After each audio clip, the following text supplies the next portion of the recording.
Praise the Lord. ரோமர் 10:11 அவரை விசுவாசிக்கிறவன் எவனோ அவன் வெட்கப்படுவதில்லை என்று சொல்லி வேதம் சொல்லுகிறது.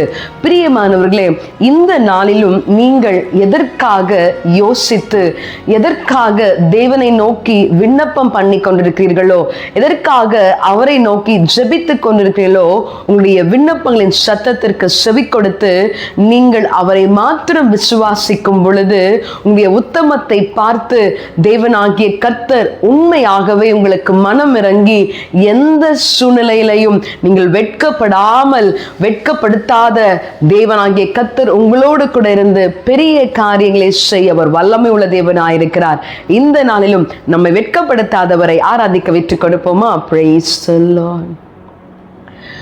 உம்மை வழி நடந்திடும் உத்தமனுக்கென்றும் கர்த்தர் துணை, கண்கள் அவன் மீது வைத்திடுவார்,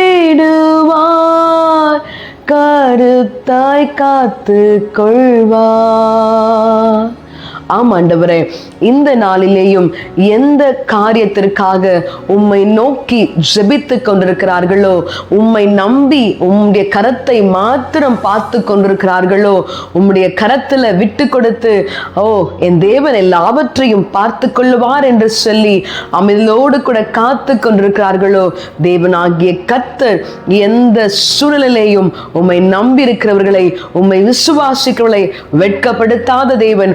இந்த நாளிலேயும் ஆண்டவரே, எங்களை வெட்கப்பட்டு போகாதபடிக்கு நீர் செய்து எங்களோடு கூட நீர் இருக்கிறீர் என்பதை நீர் வெளிப்படுத்தும்படியாய் நாங்கள் ஜெபிக்கிறோம். ஆசீர்வதியும் இயேசுவின் நாமத்தில் ஜெபிக்கிறேன் பிதாவே, ஆமென். God bless you.